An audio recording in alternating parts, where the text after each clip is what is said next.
भोग एवं मोक्ष के अभिन्न रूप से दाता है। कैसे? शिव गुरु भोग और मोक्ष के अभिन्न रूप से दाता है। आप गौर कीजिएगा, इसमें शब्द है दाता, यानी जहां से ये चीज शुरू होती है। शिव दाता है। बाकी दुनिया में कोई भी है जिसने भी शिव से लेकर आपको हमको दिया है, उसको कहते हैं प्रदाता, यानी दाता से लेकर देने वाला। तो शिव को कहा गया कि भोग और मोक्ष के अभिन्न रूप से दाता है वो। भोग यानी यहाँ भोग का अर्थ होता है जो लौकिक जीवन का जो भोग है।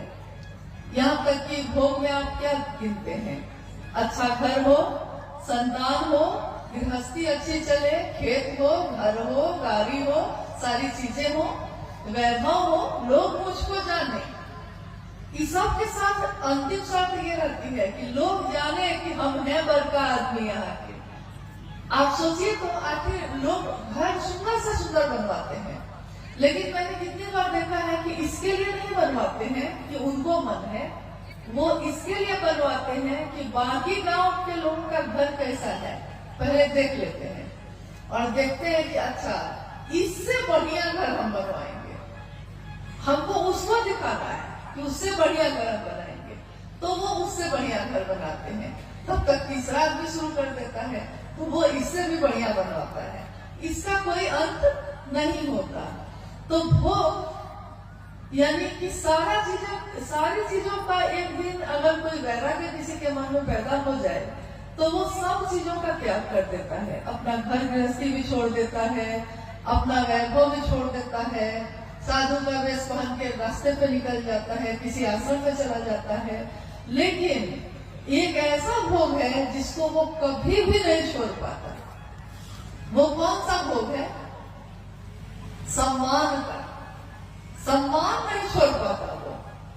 आपने सुना होगा कि परशुराम जो शिव के शिष्य हुए वो भी, तो परशुराम जी इसी के लिए विख्यात थे कि प्रणाम नहीं किया तो श्राप दे देते थे सीधे। ऐसे कितने ऋषि कुल में भी लोग हुए, सम्मान नहीं छोड़ पाए। किसी ने प्रणाम नहीं किया तो आप इतने क्रोध में आए, किसी ने कुर्सी नहीं दी तो कहा इतने ही पे मेरा अपमान हो गया। आप कुर्सी की बात करती हैं। एक बार उस समय संयोजक पद हुआ करते थे गुरु भाई गुरुमानों के बीच, तो बिहार से कुछ गुरु भाई लोग साहब के पास आए हुए थे। साहब उस समय पटना में रहते थे। तो घर में छोटी सी जगह थी, घर में चाय बन रही थी अंदर सबके लिए। साहब ने कहा सबके लिए चाय बनवा दो, तो चाय बनी, चाय सबको दी गई। गलती से एक आदमी जो संयोजक थे गलती से छूट गए। अब मान लीजिए आप लोग सब बैठे हैं, मैं चाय लेके जाऊं और कोई एक आदमी तो गलती से छूट सकता है ना। तो अगर छूट गया है तो हम लोग मांग लेते हैं, अरे भैया हम छूट गए, हमको दे दीजिए। लेकिन उस गुरु भाई ने मांगा नहीं। मांगेंगे कैसे? मांग लिए तो अपमान हो जाएगा। साहब क्या बैठे हैं, चाय सबको मिल गई, गलती से छूट गए। उस समय वो कुछ नहीं बोले, लेकिन अपने घर लौटकर जब गए तो उन्होंने साहब के नाम एक लंबी सी चिट्ठी लिखी और उस चिट्ठी में उन्होंने कहा कि आपके घर में मेरा बहुत अपमान हुआ। मेरे सामने सबको चाय दी गई और मुझको सिर्फ छोड़ा गया, तो मैं आज से संयोजक का पद छोड़ता हूँ। साहब बड़ा हंसे। उन्होंने कहा कि बताओ, महादेव की बात करने वाले का मन इससे एक चाय की प्याली से टूट गया। मतलब छोटी सी बात पे बरसों के याराने गए। नहीं, छोटी बात पे ही बरसों से दोस्त यार हैं, मामूली सी बात होती है, उसी में जो दिन रात एक साथ खाते पीते थे मुंह फुला के बैठ जाते हैं। तो भोग की बात मैं कह रही थी कि भोग यानी सम्मान सबसे बड़ा भोग है। आप बताइए कि और चीजें आपके पास है या नहीं है, ये नहीं पूछ रहे हैं, लेकिन सम्मान है कि नहीं। कहीं भी आप महादेव की बात लेकर जाते हैं तो कोई आपसे घृणा करता है क्या? आपका अपमान करता है, कुर्सी देता है बैठने को। यहाँ तक कि अगर गुरु बाहर चले जाए तो घर के अंदर भी अनजान लोग भी अपने घर के अंदर बैठा लेते हैं कि महिला है, घर के अंदर बैठा लेते हैं, आपसी की चर्चा कर लेते हैं। गुरु भाई कहीं जाते हैं तो दरवाजे पे गांव के लोग जुट जाते हैं, अरे इनको चाय पिलाओ, कितना सुंदर बात कर रहे हैं, महादेव की बात कर रहे हैं, तो चाय पिलाओ, खाना खा के जाइए भाई जी। यानी जहां कोई पूछता भी नहीं था मुझको, इसी रास्ते से कर कितनी बार गुजर जाते, क्यों कोई मेरे रहने की व्यवस्था करता, क्यों कोई मेरे लिए खाना बनाता। लेकिन इससे बड़ा भोग और क्या होगा इस धरती पे? सम्मान। गुरु भोग देते हैं, गुरु के नाम पे शिष्यों को सम्मान मिलता है, मोक्ष देते हैं। मोक्ष मतलब मुक्ति, जन्म और मरण के चक्र से मुक्त हो जाना, मोक्ष प्राप्त कर लेना, यानी बार बार जन्म नहीं लेना पड़ेगा, शिव में ही मिल जाएंगे, ऐसा हो जाएगा। महादेव वो भी दे देते हैं। चलिए आपकी यही इच्छा है तो आपकी यही इच्छा पूरी होगी। लेकिन एक बार साहब ने पूछा चर्चा स्थल पे कि शिव के शिष्यों को अगर गुरु भोग और मोक्ष दोनों देंगे, दोनों दे देंगे, लेकिन जिसने शिव को चाहा है, जो शिव के नाम पे दीवाना है, मस्त है, कल गुरुवार ने कहा कि हम लोग मस्त हैं, महादेव की बात करके हम लोग मस्त रहते हैं। देखिए, जो गुरु के नाम पे मस्त है, दीवाना है, उसको गुरु अगर भोग और मोक्ष दोनों अभिन्न रूप से एक साथ देते हैं, वो लेगा कि नहीं लेगा? क्या करेगा? जिसको शिव से लगन लग गई हो, जो शिव से ही लगन लगा बैठा हो, सूरती के डोरिया गगन बीच लागल, कोई गेले गुरु से स्नेह हो, गुरु से स्नेह हो गया है। सुरती की डोरी यानी यादों की जो डोरी है, कहाँ लग गई है? तो गगन बीच लागल, गगन के बीच जो शिव है ना, वो केंद्र में जो है, मेरी याद, मेरे दिमाग की हर चीज, मेरे दिल की हर चीज वहीं पे लग गई है। तो जो वहां लग गई है, तो उसके बाद महादेव कहते हैं ये भी लोगे कि क्या? तो अब चाहत ही नहीं है। साहब कहते हैं कि जिसने शिव को चाह लिया, उसको शिव भोग और मोक्ष देंगे भी, तो वो लेता कहाँ है? और जन्म भी वो बार बार लेना चाहता है, मोक्ष नहीं चाहता है। मोक्ष लेंगे तब तो खत्म ही हो जाएगा मामला, फिर महादेव का काम तो बहुत बाकी है। तो खाली इसी जन्म में करना है कि अगले जन्म में भी करेंगे हम लोग, कि जन्म जन्म तक ये करते रहेंगे। शिव के लोग शिव का आदेश जन्म जन्म तक करते रहेंगे। तो मोक्ष भी देने आ रहे हैं महादेव, तो हम लेने को तैयार नहीं है। महादेव भी कहते हैं कि हमेशा हमको पागले लोग से पाला पड़ता है। कोई उनके यहाँ ढंग का है, भूत है, बैताल है, पिशाच है, देवता भी है, गंधर्व भी है, सब अलग अलग तरह के लोग हैं। उनको भी लगता है कि देखिए, तो गुरु भोग और मोक्ष दोनों अभिन्न रूप से देते हैं। हाँ, अगर आप लेना चाहिए तो अब आप लेना क्या चाहते हैं? बात तो ये ना है। अगली जिज्ञासा है कि शिव की पूजा एवं चर्चा में क्या अंतर है, समझाने की कृपा किया जाए। जिज्ञासा आपने सुनी, शिव की पूजा और शिव की चर्चा में क्या अंतर है? शिव ही है, एक ही सत्ता है शिव। पूजा भी हम कर रहे हैं तो शिव की ही कर रहे हैं, और चर्चा भी कर रहे हैं, यानी गुरु रूप की चर्चा कर रहे हैं, गुरु मानकर शिष्य बनकर चर्चा कर रहे हैं, तो शिव की ही कर रहे हैं। लेकिन एक भारी अंतर है दोनों में।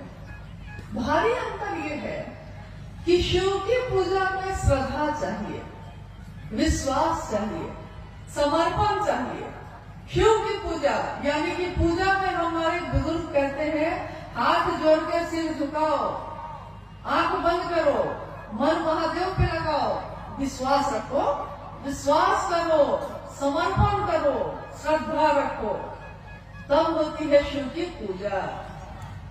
और शिव की चर्चा में विश्वास नहीं है तब भी कोई बात नहीं है, श्रद्धा नहीं है तब भी कोई मामला नहीं है, समर्पण नहीं है तब भी कोई फर्क नहीं पड़ता है। यानी साहब महेंद्रानंद जी कहते हैं कि अविश्वास में, अश्रद्धा में, संशय में, विचारों में ही नहीं कुविचारों में भी शिव आपके गुरु हो सकते हैं।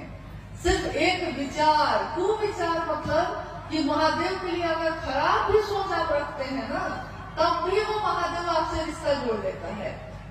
आप कुछ भी सोच के सकिए, लेकिन लोहा अगर सटता है पारस से तो सोना ही बनता है, वो कैसे भी सके, तरीका चाहे उसका जो हो।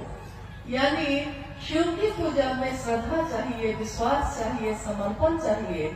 और महादेव की चर्चा में विश्वास हो तब भी ठीक, अविश्वास हो तब भी ठीक। मास्टर को कोई फर्क नहीं पड़ता कि आप उस पर विश्वास करते हैं कि नहीं करते हैं।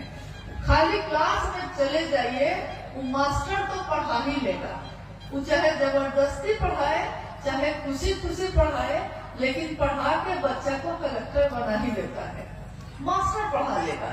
तो महादेव के पास जाने के लिए श्रद्धा है तो जाइए, क्योंकि श्रद्धा तो भक्त को होगी, समर्पण तो भक्त को होगी। क्योंकि पहला सूत्र कहता है शिव से दया मांगना याचना की अभिव्यक्ति है, भक्ति की अभिव्यक्ति है। दया मांगना, याचना करना भक्ति की अभिव्यक्ति है। और भक्त कौन होता है? हम लोग अमूमन बोलचाल की भाषा में कहते हैं कि अरे ये अमुक चीज के भक्त हैं, ये इनके भक्त हैं। लेकिन भक्त होना बहुत बड़ी बात होती है। हम जब कहते हैं कि कोई विचार में शिव को गुरु माना है, विचार भी जब घने होते हैं, घनीभूत होते हैं, तब वो भाव बनते हैं। भाव भी जब घनीभूत होते हैं तब वो प्रेम बनता है। प्रेम भी जब घनीभूत होता है तब कहीं जाके भक्त होता है, तब भक्ति होती है। तो क्या वैसी भक्ति हम लोग की है कि शिव नहीं तो कोई नहीं? क्या उमा के जैसा है कि वर हूं शंभु नहीं तो रहूं कुंवारी, वर्ण होगा तो सिर्फ शिव का नहीं तो किसी का नहीं होगा? क्या ऐसी भक्ति है? अगर है तब भी शिव के लिए है आप, और नहीं भी है अगर, तो ये रास्ता बहुत सरल है कि गुरु मान लीजिए, तू गुरु बनाना हो जेकर देहल चोला बा, दुनिया का भी कह के देवे वाला भोला बा। तो दुनिया क्या देती हमको? दुनिया तो कभी प्रेम देती है, कभी अपमान करती है, कभी अपना बनाती है, कभी पराया कर देती है। लेकिन महादेव तो ऐसा नहीं करते। वो एक बार अपने हो जाते हैं तो हमेशा अपने ही रहते हैं। तो शिव की पूजा और शिव की चर्चा में, दोनों में बड़ा भारी अंतर है। लेकिन शिव की चर्चा आपके मेरे मन में धीरे धीरे शिव के विचार को, उन्हीं के भाव को, उन्हीं के प्रेम को, उन्हीं की भक्ति को गहरा करता चला जाता है। और साहब महेंद्रानंद जी ने कहा है कि शिव की शिष्यता में एक ही चीज अनिवार्य है। क्या? शिष्यानुभूति पढ़ी है आपने? साहब की बोली हुई, वो लिखी हुई किताब है, छोटी सी, 1990 के दशक में छापी गई थी। आप में से किसी ने शिष्यानुभूति पढ़ी है? आओ चले शिव की और किताब में भी है वो, आपने किसी ने पढ़ी है? गढ़वा में कोई पढ़ा ही नहीं शिष्यानुभूति, पढ़ेगा ना कुछ लोग? तो उसमें एक ही चीज अनिवार्य है, कुछ नहीं है तो कोई बात नहीं, अस्थाई शिष्य भाव, यही एक अनिवार्य चीज है। लेकिन ये अनिवार्य चीज जो है बड़ा मुश्किल है, बहुत कठिन है।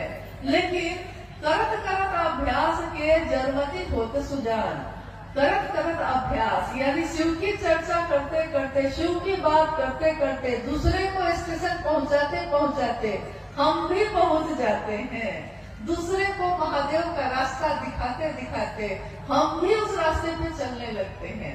कहता है ना, हमको नहीं देखा हुआ है, तुम दिखा दो, तो हम भी तो उस रास्ते पे चल देते हैं। तो शिव की चर्चा करते करते हमारा मन धीरे धीरे धीरे धीरे शिव के लिए अस्थायी भाव से आने लगता है। एक जिज्ञासा है, शिव गुरु को मानते हैं, उनसे दया भी मांगते हैं, नमन भी करते हैं, पर चर्चा नहीं कर पाते हैं, तो शिव मेरे गुरु नहीं होंगे क्या? चर्चा कैसे कर पाएंगे? दया मांग पाते हैं, नमन कर पाते हैं, लेकिन शिव की चर्चा नहीं कर पाते। शिव से दया मांगना, अगर आपने पहला सूत्र ठीक से कर लिया है तो ये हो ही नहीं सकता है कि आप चुप बैठिएगा, क्योंकि उसके बाद तो आप जो बोलना शुरू करते हैं। जो लोग मूक थे, मौन थे, अपने घरों में बंद थे, उन लोगों ने जब शिव को गुरु बनाया तो ऐसा बोलना शुरू किया कि सामने वाला जब मिलता है तो घबरा जाता है, कहता है पहले ही कि हाँ हाँ हो गया, अब इससे ज्यादा मत बोलिए, हम मानने को तैयार हैं, शिव मेरे गुरु हैं। वो इतना बोलेगा कि महादेव को गुरु बनाए भैया, बनाए, कि लास्ट में वो कह देता है कि हाँ भैया अब मत बोलिए, अब थक गए, थक के वो कहता है कि इससे बढ़िया है कि मांगिए लेते हैं, तो मांग लेता है वो, यानी कि तब भी आप चुप नहीं होते। शिव का ध्यान, शिव का भाव दिल में थोड़ा जागेगा तो मुंह से तो अपने आप ही निकलता है। ये शास्त्र से बोली हुई बात है, ये शिव गुरु का मंच है। बोलिए, आपने कभी किसी को विद्वान, बड़े बड़े विद्वान को आके यहाँ बोलते सुना है? कभी नहीं सुना होगा। हमारे गुरुवानी बोलते हैं, वही भजन गाते हैं, वही चर्चा करते हैं, वही संचालन करते हैं। यानी शिव शिष्यों की ये दुनिया, हाय रे ये दुनिया, हरिंदर की दुनिया, एक हरिंदर निहाल सारी दुनिया। कैसी दुनिया उन्होंने बनाई है, जिसमें कोई शास्त्र नहीं पढ़ा हमने, कोई किताबें नहीं पढ़ी हैं, कितने लोग तो अनपढ़ हैं, दुनिया जिसको कहती है गंवार वो भी है। लेकिन जब महादेव की बात करना शुरू करते हैं तो लोग ठहर के सुनते हैं कि कौन बोल रहा है ये, भैया ये कहाँ से सीखा आपने, वो कहता है, पूछता है। और भैया या दीदी कहती हैं कि भाई ये तो भैया साहब महेंद्रानंद जी का बात है जो हम कह रहे थे। तो उसने कहा कि क्या एक लाइन उन्होंने कही है? तो नहीं, उन्होंने सिर्फ इतना ही कहा था कि महादेव को अपना गुरु बनाना, लेकिन जब अपना बना लिए है ना तो हृदय में भाव अपने आप ही जगता है और मुंह से आवाज भी, शब्द भी, वाक्य भी अपने आप ही निकलने लगते हैं। यानी कि महादेव का ध्यान थोड़ा सा हो जाए, थोड़ा सा भाव हृदय में जग जाए तो चर्चा तो आप खुद ही करने लगते हैं, फिर आप रुकिएगा ही नहीं। इसलिए महादेव से दया जो आप कह रही हैं कि हम मांगते हैं, उसको सचमुच में मांगिए। इसके लिए मांगिए कि महादेव आपका काम मुझसे हो सके, इसके लिए मांगिए। बाकी तो उनकी दया से ही सब कुछ हो जाता है। आप खुद सोचिए, साहब के जीवन में, अभी आपने थोड़ी देर पहले सुना, शिव की शिष्यता की पृष्ठभूमि, व्याप्ति, प्रयोजन, यानी साहब के जीवन की घटनाओं के बारे में आपने सुना। साहब के जीवन में 1974 में उन्होंने शिव को गुरु माना, 1975 में नमः शिवाय मंत्र आया, 1986 में आकाशवाणी हुई थी जिसमें आवाज आई कि तुम जो करते हो दूसरे को करने को नहीं कहते। और उसके बाद, इस घटना के बाद से साहब दूसरों से भी कहने लगे। हालांकि 1982 से उन्होंने शिव की बात शुरू कर दी थी, लेकिन 1986 के बाद से ये बात बहुत रफ्तार से होने लगी। लेकिन पहला सूत्र क्या है? क्योंकि कहा जाता है कि गुरु का आदेश शिष्य के जीवन का आधार होता है, तो इस तरीके से तो आकाशवाणी जो हुई थी, गुरु का आदेश तो वही था, पहला सूत्र तो वही होना चाहिए था। लेकिन पहला सूत्र क्या हुआ? शिव से दया मांगना। यानी शिव से दया मांगना, साहब ने कहा कि मैंने अपने जीवन की घटनाओं से ये समझा है कि ये नमः शिवाय का आना और जाना, ये भी शिव की दया है। ये आकाशवाणी का मुझको प्रेरित करना महादेव के काम को करने का, ये भी महादेव की दया है। मेरे मन में इस श्लोक का गूंजना कि गुरु र ब्रह्मा गुरु र विष्णु गुरु र देवो महेश्वर, गुरु साक्षात पर ब्रह्म तस्मै श्री गुरुवे नमः। और मेरे मन में गुरु भगवान होते हैं तो भगवान गुरु क्यों नहीं है, भगवान को ही गुरु मान लिया। ये प्रेरणा मेरे मन में भरने वाले शिव की दया है। उस प्रेरणा के बाद मैंने शिव को गुरु मानने के बाद अपनी पत्नी से कहा, उसके बाद दुनिया के लोगों से कहा, नमः शिवाय आया, आकाशवाणी आई, दुनिया में लोग, कुछ लोग 12 लोग 13 लोग पहले शिव के शिष्य बने, फिर उसके बाद सैकड़ों लोग बने, हजारों बने, लाखों बने। आज शिव शिष्यों की संख्या करोड़ों में है। यहाँ तक कि लोग कहते हैं कि गणना हो सकती है क्या, तो हम लोग कहते हैं कि असंभव है। क्यों? क्योंकि जैसे ही गणना शुरू करिएगा, इधर से शुरू कीजिएगा कि तब तक तो दूसरा लॉट जारी है। मतलब अभी 5 आदमी का किया है तो 10 आदमी तो और घोषणा होके रेडी है। कितनी की गणना करिएगा, कितनी की गिनती करिएगा, तो देखिए गणना नहीं हो सकती। कितने शिव के शिष्य हैं, किसके कारण हुआ? तो पहले सूत्र में साहब ने कहा कि शिव की दया के बिना यहाँ कुछ भी नहीं हो सकता, यहाँ करने जैसा कुछ भी नहीं है। मात्र महादेव की दया ही करने लायक है। देखिए अभी हम लोग आए तो धूप थी इतनी तेज, महादेव के भाव में हम भी हैं, महादेव के भाव में आप भी हैं। क्या मौसम नहीं बदल गया है? कब हवा ठंडी हुई आपको पता भी नहीं चला, आपका ध्यान भी नहीं गया। इससे पहले बहुत गर्मी थी। तो मौसम बदलते हैं, भाव बदलते हैं, मन बदल जाता है, गर्भवामी खुशवामी में बदल जाती है, कुछ भी हो सकता है यहाँ। तो महादेव की दया से सब कुछ हो सकता है। तो पहले सूत्र में साहब ने कहा कि महादेव की दया ही शिष्य के जीवन की शुरुआत करता है। अगर नींव का पत्थर मजबूत हो तो उसमें कितनी भी बड़ी इमारत बनेगी वो मजबूत होगी। नींव का पत्थर यानी कि घर जब हम बनाते हैं तो घर बनाते समय नीचे नींव बनाते हैं, तो नींव बहुत मजबूत बनाते हैं, क्योंकि हम कहते हैं कि नींव मजबूत होगा तब ना दीवार भी मजबूत होगी। तो शिव से दया मांगना उसी नींव की तरह है। अगर शिव से दया मांग लिया है ठीक से, मन से, इसके लिए कि आपका काम हो सके, तो चर्चा तो आप ढूंढाल करिएगा और नमन में तो आपका मन दिन रात रहेगा ही रहेगा। इसके सिवा और कोई चारा नहीं है। अब क्या आएगा?